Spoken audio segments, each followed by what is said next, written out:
Hello students, linear differential equations with constant coefficients का ये दूसरा वीडियो है। आप सभी का स्वागत। अब हम शुरू कर रहे हैं कॉम्प्लीमेंट्री फंक्शंस पे डिटेलिंग। कॉम्प्लीमेंट्री फंक्शंस के बारे में बताए थे, एक बार हमने फिर लिख दिया है।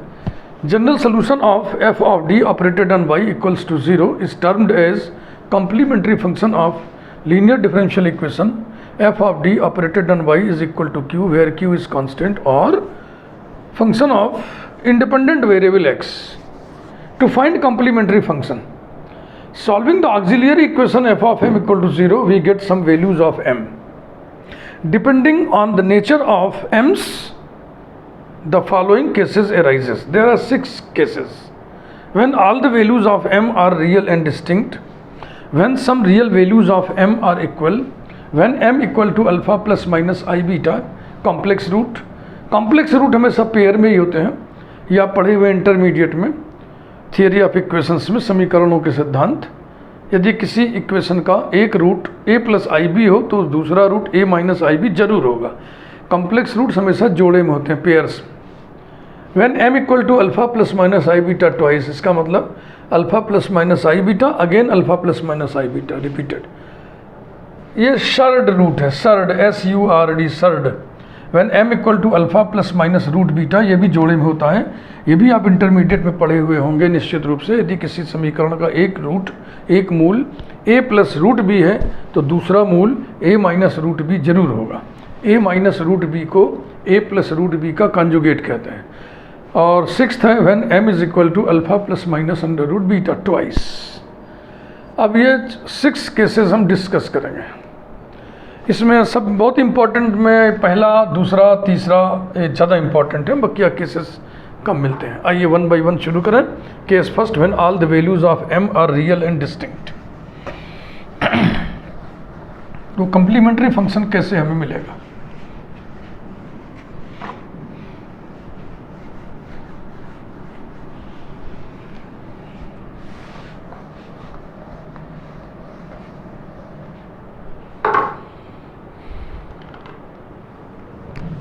Case first,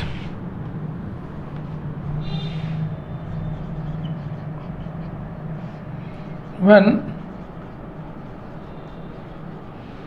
all the values of m are real and distinct,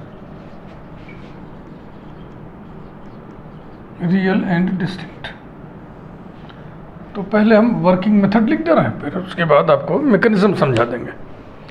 पढ़ते समय मैकेनिज्म समझना ज़रूरी होता है, विषय का ज्ञान करना ज़रूरी होता है, लेकिन एग्जामिनेशन की तैयारी करते समय एल्गोरिथम पर फोकस करना चाहिए। वर्किंग मेथड क्या है ये जानकारी होनी चाहिए। If m1 m2 so on mn are real and distinct, सब के सब अलग अलग, भिन्न भिन्न, कोई भी रिपीट नहीं हो रहा है। Real and distinct values of m, then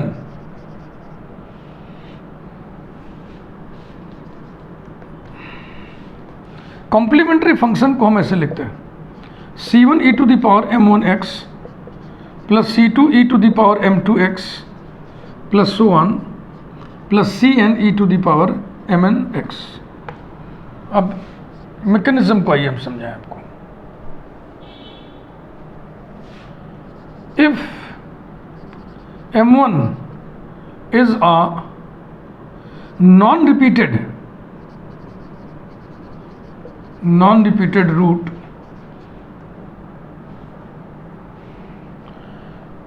तो अभी तो m1 को हम पहला ही ले रहे हैं, तो इसलिए नॉन रिपीटेड वर्ड हटा दे रहे हैं। If m1 is a real root of f of m equal to 0, इसी को सॉल्व करने से तो m मिलता है। अगर इस इक्वेशन का एक रूट m1 है तो इसमें से एक फैक्टर निकलेगा m माइनस m1, ये तो आपको पता ही होगा।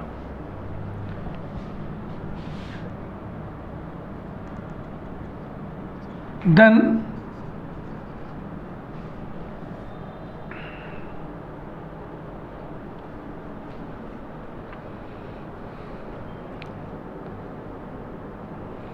F of M is equal to, इसमें से एक फैक्टर हम अलग निकाल लेंगे, जैसे m माइनस m1 से भाग दे दोगे तो फिर कुछ बचेगा भी तो ना, उधर डिविडेंड भी तो आएगा कुछ। मान लो m का फंक्शन आ गया फाई ऑफ m, लिख दे रहे हैं उसको, phi of m into m minus m1, और f of m equals to 0 है तो इक्वल्स टू 0 हो गया। This implies that f of d is equal to phi of d into d minus m1 equals to 0, operated on y, operated on y। Number 1, या number नहीं ऐसे छोड़ दे।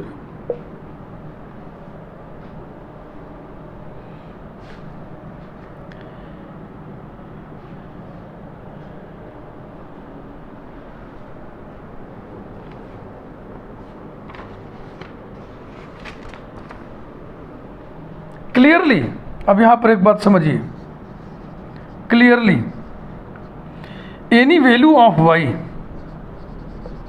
Any value of y for which d minus m1 operated on y equals to 0 also make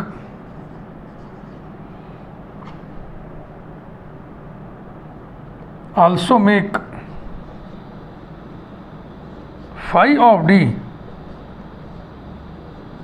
d minus m1 operated on y equals to 0, that is ये पूरा का पूरा f of d operated on y ही तो है, f of d operated on y is equal to 0। इस बात को आप समझ रहे हैं? y का कोई भी मान जो d minus m1 operated on y को 0 बनाता है, का मतलब हो गया इस इक्वेशन का कोई भी सोल्यूशन, y का मान माने सोल्यूशन। तो y का कोई भी मान जो इतना बराबर 0 के लिए होल्ड कर रहा है, वो इतना बराबर 0 भी कर देगा ना भाई। y की वैल्यू जो भी है इसको संतुष्ट करने वाला, तो यहाँ जब रखोगे इक्वल टू 0 तो this into 0 is equal to 0 ही तो आएगा। और इसका मतलब क्या हुआ कि इसका कोई भी सोल्यूशन इसका भी सोल्यूशन होगा, इसका कोई भी सोल्यूशन इसका भी एक सोल्यूशन होगा, क्योंकि फाई ऑफ, देखो फाई ऑफ m में से भी तो अभी संभावना ही है कि m कोई एक फैक्टर और दे देगा। तो अब हम d minus m1 operated on y बराबर 0 को सॉल्व करने जा रहे हैं। Now d minus m1 operated on y is equal to 0 implies that dy minus m1y equals to 0। Capital D का मतलब d बाई डी एक्स है, तो ये हो जाएगा dy by D X is equal to m1y, variables are separable, dy upon y is equal to m1 dx, integrating we get, integrating we get log y is equal to m1x plus log c1 implies that log y minus log c1 is equal to m1x, implies that log y by c1 is equal to m1x, implies that y by c1 is equal to e to the power m1x, implies that y is equal to c1 e to the power m1x।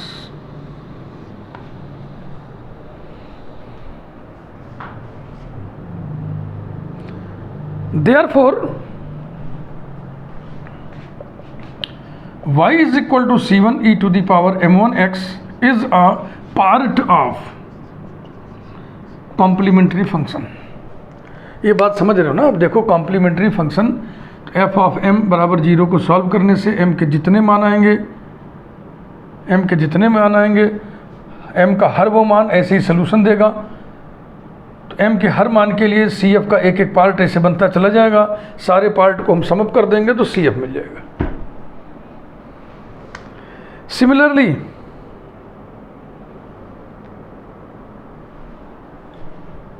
इसी प्रकार से discussion करें हम। Similarly if m2 is another non repeated word अब लिखिए, क्योंकि एक M1 हम ले चुके हैं, अब दूसरा ले रहे हैं तो रिपीट ना होए, वो M1 से डिस्टिंक्ट होए। Is another non repeated real root of f of m is equal to 0, then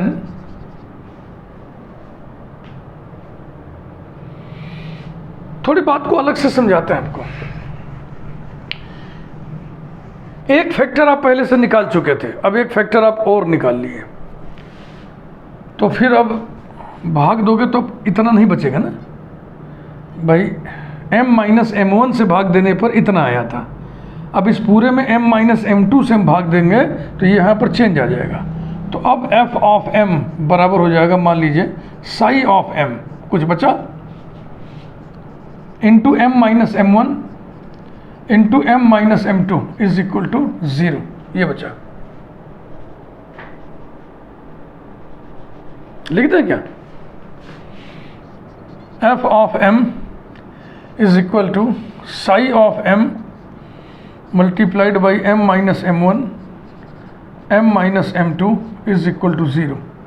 यहीं से देख देख के लिखिए। इम्प्लाइज दैट m की जगह d कर दो, y पे ऑपरेट कर दो। f of d operated on y is equal to psi of d m minus d minus m1 d minus m2 operated on y is equal to 0। अब d minus m2 y इतने हिस्से का जो solution होगा वो y का वो मान होगा जिसको इतने हिस्से में रखने से ये 0 हो जाएगा। अगर ये 0 हो जाएगा, इतना हिस्सा तो इसमें इतने से गुणा हो रहा है, तो ये हिस्सा भी तो 0 हो जाएगा, यानी ये भी तो 0 हो जाएगा। वही चीज़ यहाँ लिखा, वही चीज़ फिर यहाँ लिखने जा रहे हैं। Clearly any value of y, clearly any value of y for which d minus m2 operated on y equals to 0 also make psi of d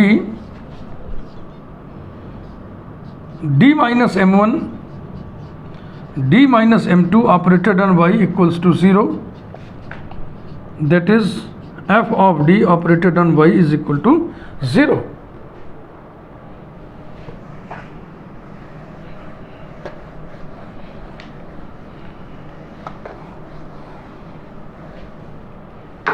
now अभी ये तय हुआ कि इतने हिस्से का जो सोल्यूशन होगा वो f of D Y equal to 0 का भी सोल्यूशन होगा। तो इतने हिस्से का सोल्यूशन आइए निकालें। d minus m2 operated on y is equal to 0 implies that dy minus m2y is equal to 0 implies that dy by y is equal to m2 dx। थोड़ा सीधा लिख दे रहे हैं इसको, वैसे ही तो है, m1 की जगह m2 है। implies that y is equal to c2 e to the power m2x, therefore y is equal to c2 e to the power m2x is a part of complementary function। बस अब इसी को continue कर जाइए।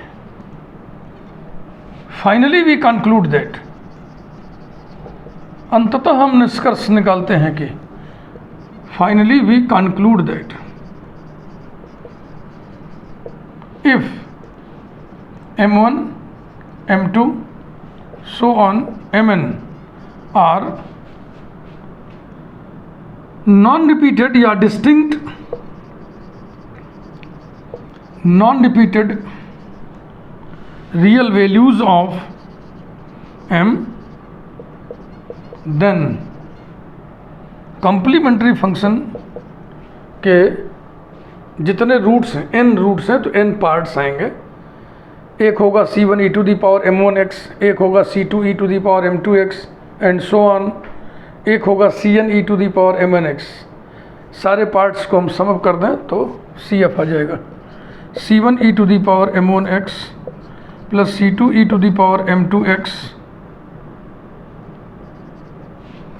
Plus so on plus C N E to the power M N X. ठीक, proof समझ में आ गया, मैकेनिज्म समझ में आ गया। तो पहली बार जब आप पढ़ रहे हो तो ये मैकेनिज्म जानना बहुत ज़रूरी है। अब इसके बाद कॉम्प्लीमेंट्री फंक्शन का ये जो फार्मूला आया है, जो तस्वीर सामने आई है, इसको आपको याद रखना होगा। इस पर बेस्ड आइए हम लोग एग्जाम्पल्स देख रहे हैं। हाँ, एक यहाँ पे नोट लगा दें, एक चर्चा और करना चाह रहे हैं, स्पेशल चर्चा है अलग से।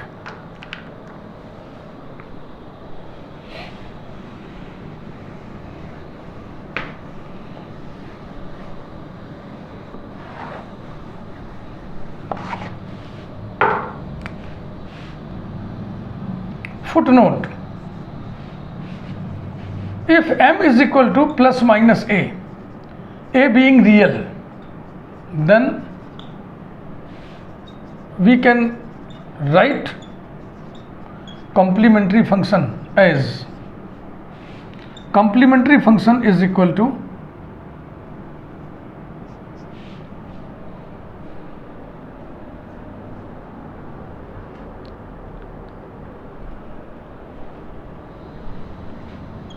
C1 cos hyperbolic ax plus C2 sin hyperbolic ax। और अब इसका आप लॉजिकल प्रूफ देख लें। C1 cos hyperbolic ax plus C2 sin hyperbolic ax equals to C1 e to the power ax plus e to the power minus ax upon 2 plus C2 e to the power ax minus e to the power minus ax upon 2 is equal to C1 by 2 plus C2 by 2 e to the power ax plus C1 by 2 minus C2 by 2 e to the power minus ax, जिससे हम लिख सकते हैं C e to the power ax plus C dash e to the power minus ax। तो एक minus a है और एक a है, तो m1 की जगह a रख दिया है, m2 की जगह माइनस a रख दिया है। तो ऐसे लिखते आप, ऐसे ही तो लिखते हैं इस नियम के हिसाब से। तो आपको सलाह दिया जा रहा है कि प्लस माइनस a के केस में आप CF ऐसे भी लिख सकते हैं, क्योंकि ये और ये एक ही चीज़ है।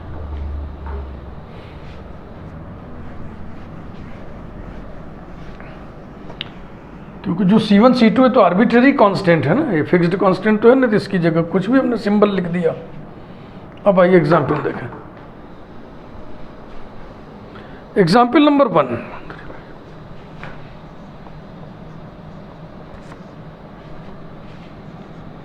D cube Y upon D X cube minus 9 D square Y upon D X square plus 23 D Y by D X minus 15 Y is equal to 0। Equation number 1 डाल दिया। इसी को दोबारा क्यों लिखेंगे, नहीं चलो दोबारा उसमें लिख देते हैं स्टैंडर्ड नोटेशन में, कैपिटल डी वाले नोटेशन में।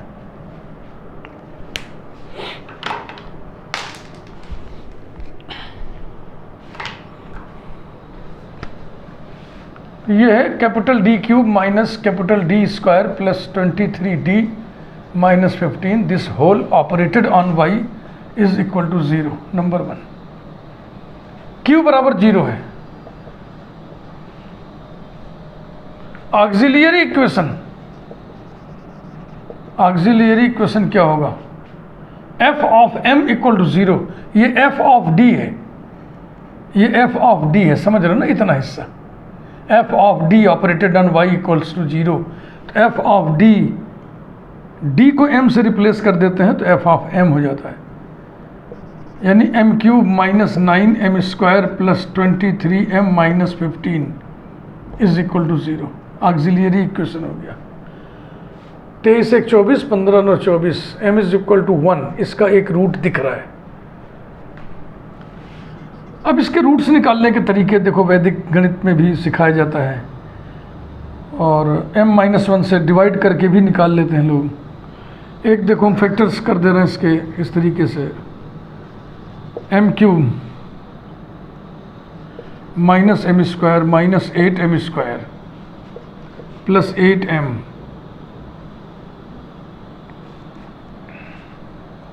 Plus 15m minus 15 is equal to 0। फिर ये दो दो का जोड़ा बना लेंगे। ऐसे ही करिएगा, जरूरी नहीं, जैसे भी आप जानते हो m की वैल्यू निकालो। मैं जैसे जानना चुपचाप कर दे रहा हूँ, m square into m minus 1 minus 8m into m minus 1 plus 15 into m minus 1 is equal to 0। अब ये कैसे ब्रेक किया गया है, अगर आप सीखना चाहें तो मैं आपको सिखा देता हूँ। देखो m इज इक्वल टू 1 रखने से ये संतुष्ट हो जा रहा है ना, तो इसका मतलब m माइनस 1 एक फैक्टर है, m माइनस 1 एक फैक्टर है। अब क्या करते हैं, पहला टर्म उतारते हैं m क्यूब, इससे इसमें भाग देंगे, जो आएगा उसका इसमें गुणा करेंगे। ये समझ लिया ना आप। तो m से m क्यूब में भाग देंगे तो m स्क्वायर आएगा, m स्क्वायर का गुणा माइनस 1 में करेंगे तो माइनस m स्क्वायर आएगा, उसको यहाँ लिख लेंगे। अब m स्क्वायर जैसे टर्म को हम देखेंगे इसमें कितना है, माइनस 9m स्क्वायर है, तो माइनस m स्क्वायर के बगल में माइनस 8m स्क्वायर लिख दिए तो ये बैलेंस हो गया। अब इसमें लास्ट वाले में m से भाग देंगे, जो आएगा उसका गुणा इसमें करेंगे, तो m से भाग देंगे माइनस 8m आएगा, उसका माइनस 1 में गुणा करेंगे तो प्लस 8m आएगा। अब m जैसा टर्म देखेंगे 23m है, तो 8m के बगल में हमने 15m लिख दिया तो ये बैलेंस हो गया। अब लास्ट वाले में फिर वही काम, m से भाग देंगे, जो आएगा उसका गुणा माइनस 1 में करेंगे, तो m से भाग देंगे 15 आएगा, 15 का गुणा माइनस 1 में करेंगे तो माइनस 15 आएगा। पहला टर्म ज्यों का त्यों हम उतार लेते हैं, और अंतिमवा टर्म टैली करना चाहिए। अगर टैली कर गया समझिए बीच का काम आपने सही किया है। उसके बाद दो दो का जोड़ा बना लीजिए, तो एक फैक्टर आपका बिना भाग किए निकल उठा, m minus 1 into m square minus 8m plus 15 is equal to 0। अब ये क्वाड्रेटिक पॉलिनोमियल है, 5 3 जा 15 और 5 प्लस 3 8, तो सीधा सीधा हमें दिख रहा है m माइनस 1 और m माइनस 3 और m minus 5 is equal to 0, implies that m is equal to 1 3 5। all the three values of m are real and distinct, non-repeated and distinct, therefore complementary function लिखना हम सिखा रहे हैं इस समय, therefore complementary function is equal to c1 e to the power 1x plus c2 e to the power 3x plus c3 e to the power 5x, where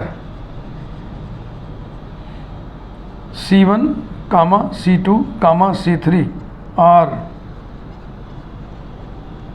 arbitrary constants। ये training हमने दी आपको कॉम्प्लीमेंट्री फंक्शन की। लेकिन आप अगर चाहें तो complete solution भी लिख सकते हैं। कंप्लीट सोल्यूशन आपको बताया गया है कि CF प्लस PI होता है। PI पर्टिकुलर इंटीग्रल एब्सेंट होता है तब जब राइट हैंड साइड में 0 हो, तो यहाँ पर्टिकुलर इंटीग्रल है ही नहीं, तब सोल्यूशन क्या होगा, y equal to complementary function. General solution, complete solution, complete solution of equation 1 is यही जो अभी अभी आया है, y is equal to c1 e to the power x plus c2 e to the power 3x plus c3 e to the power 5x। आइए जल्दी से एक एग्जाम्पल और करना है।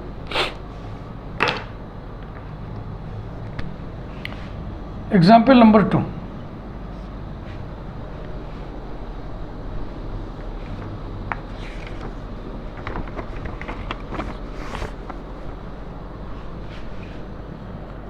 D cube plus 6d square plus 11d plus 6 operated on y equals to 0।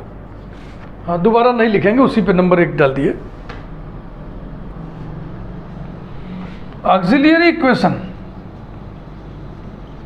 Is phi of m is equal to 0, अर्थात m cube plus 6m square plus 11m plus 6 is equal to 0।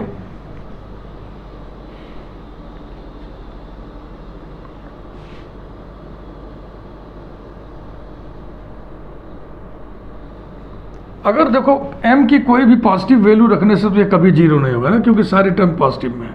तो negative पर ध्यान लगाइए, -1 पे trial लो, -2 पे trial लो। तो अगर m is equal to -1 रख दें तो ये हो जाएगा -1 प्लस 6 -11 प्लस 6 -12 प्लस 12, यानी m इक्वल टू -1 रखने से ये एक्सप्रेशन 0 हो जा रहा है। इसका मतलब एक फैक्टर हुआ m प्लस 1। अब जो तरीका सिखाए थे आप उसे करिए। पहला टर्म जो कहते हैं उतार लियो, अब इसमें इससे भाग दो, जो आएगा उसका गुणा इसमें करो। इससे इसमें भाग दोगे m स्क्वायर आएगा, m स्क्वायर का गुणा +1 में करोगे तो प्लस m स्क्वायर आएगा। अब m स्क्वायर जैसा टर्म इसमें देखो कितना है, 6m स्क्वायर है। तो क्या लिख दें कि बैलेंस हो जाए, बगल में हम 5m स्क्वायर और लिख दें तो ये बैलेंस हो गया।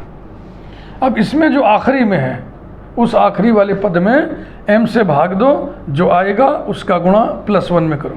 तो m से इसमें भाग देंगे, 5m आएगा, 5m का गुणा +1 में करेंगे तो +5m आएगा। अब m जैसा टर्म ढूंढिए कहाँ है, ये 11m है और ये 5m है, बगल में क्या लिख दें +6m। ये अब इस आखिरी वाले में m से भाग देने पर 6 आएगा, 6 का गुणा +1 में करेंगे तो 6 आएगा, प्लस इज इक्वल टू 0। मैंने पहचान क्या बताया था, तो इसको तो हम डायरेक्ट उतारते ही हैं, लेकिन ये वाला टैली करना चाहिए। इसका मतलब ये जो काम बीच में हुआ है सब सही हुआ है। अब दो दो के पेयर बना लें, जोड़ा बना लें। Implies that m square into m plus 1 plus 5m into m plus 1 plus 6 into m plus 1। ये तरीका मुझे मेरे पिताजी ने, मेरे बाबूजी ने सिखाया था मुझको हाई स्कूल में।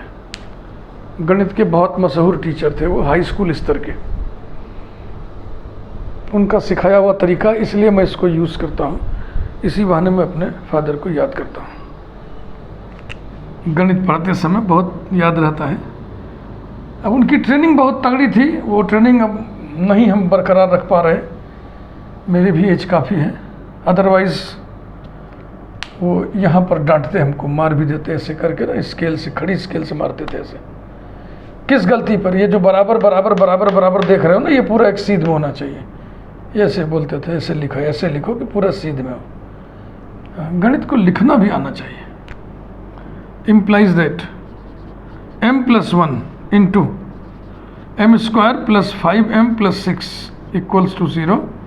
और ये 3 2 जा 6 और 3 प्लस 2 5, सीधा सीधा चमक रहा है। फैक्टर्स m प्लस 1, 3 2 जा m plus 2, m plus 3 is equal to 0। implies that m is equal to -1, -2, -3. All the three values of m are real and non-repeated. Therefore, CF is equal to C1 e to the power minus x plus C2 e to the power minus 2x plus C3 e to the power minus 3x. इसी प्रकार से complete solution भी आप लिख सकते हो। The complete integral CI of 1 is, यही y equal to करके लिख दें, y equal to C1 e to the power minus x plus C2 e to the power minus 2x plus C3 e to the power minus 3x।